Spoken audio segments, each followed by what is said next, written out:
লক্ষ্মীর ভাণ্ডারের টাকা পাওয়ার পরেও যারা তৃণমূলকে ভোট না দিয়ে বিজেপিকে ভোট দিয়েছে তাদের মধ্যে কিছু নাম কেটে দেওয়া দরকার। 21শে জুলাইয়ের প্রস্তুতি সভা থেকে বললেন দিনহাটা 2 নম্বর ব্লক তৃণমূল কংগ্রেসের সভাপতি দীপক কুমার ভট্টাচার্য। তৃণমূলের ব্লক সভাপতির মুখে লক্ষ্মীর ভাণ্ডারের নাম কাটার কথা শুনেই শোরগোল কোচবিহার জেলার রাজনৈতিক মহলে। যদিও তার বক্তব্যকে বিকৃতভাবে বিশ্লেষণ করা হয়েছে বলেই দাবি তৃণমূলের ওই ব্লক সভাপতির। 21শে জুলাই মানে আমাদের কাছে একটা আলাদা আবেগ। 21শে জুলাই শহীদ দিবস, ধর্মতলায় যেতে হবে, এরা নতুন করে আর বলার অপেক্ষা রাখে না। সে আমরা আজকে এখানে প্রস্তুতি সভা করছি যাওয়ার জন্য, কিন্তু প্রস্তুতি সভা হোক বা না হোক, প্রত্যেকটা কর্মীর মনের গভীরে এই 21শে জুলাই ধর্মতলায় যেতে হবে, এটা প্রত্যেকের মনের মধ্যে রয়েছে। কারণ আমরা সেই 93 সালে 21শে জুলাইয়ের স্মৃতিটা আমরা কোনোদিনও ভুলতে পারবো না। একটা ন্যায্য দাবির জন্য শান্তিপ্রিয় আন্দোলন, no identity card no vote, সচিত্র পরিচয় পত্র ছাড়া ভোট হবে না।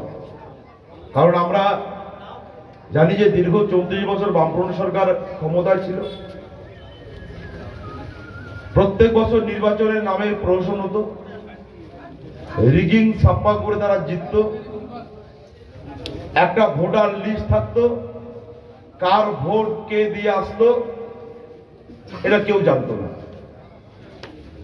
আমরা গর্বিত যে আমাদের নেত্রী বাংলার অগ্নিকন্যা মমতা ব্যানার্জি, তিনি প্রথম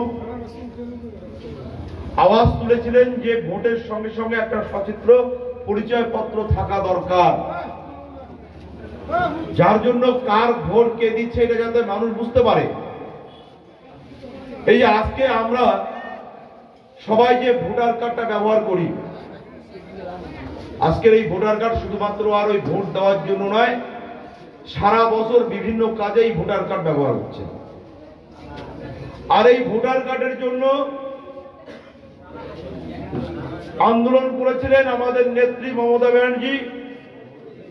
1993 সালে তৎকালীন যুব কংগ্রেসের নামে যুব কংগ্রেসের সভানেত্রী হিসাবে তিনি মহাকরণ অভিযানের ডাক দিয়েছিলেন। আর সে মহাকরণ অভিযান তৎকালীন মুখ্যমন্ত্রী জ্যোতি বসু এবং পুলিশ মন্ত্রী বুদ্ধদেব ভট্টাচার্য তারা এতটাই আতঙ্কিত হয়েছিলেন, যে কোনো মূল্যে এই আন্দোলনটাকে তারা থামাতে চেয়েছিলেন। তাই তো সেদিন শান্তিপূর্ণ আন্দোলনের উপর বুদ্ধদেব ভট্টাচার্যের পুলিশ নির্বিচারে গুলি চালিয়েছিল। আর সেই গুলি চালানোর ফলে 13 জন যুব কংগ্রেস কর্মী তরতাজা প্রাণ সেই কলকাতার রাজপথে বিসর্জন দিয়েছিল। কলকাতার রাজপথ সেই সময়কার কংগ্রেস কর্মীদের রক্তের লাল হয়ে গিয়েছিল। রেহাই পাননি আমাদের মুখ্যমন্ত্রী তৎকালীন যুব কংগ্রেসের নেত্রী মমতা ব্যানার্জি। মমতা ব্যানার্জির উপর আক্রমণ করা হয়েছিল। তার সঙ্গে তারা যারা ছিলেন, সৌগত রায় থেকে শুরু করে মদন মিত্র, জ্যোতিপ্রিয় মল্লিক, প্রত্যেকের উপর নির্মমভাবে আঘাত করা হয়েছিল। কিন্তু আমরা একটা কথা বলি বিভিন্ন সময়, যে শহীদের রক্ত কখনো ব্যর্থ হয় না।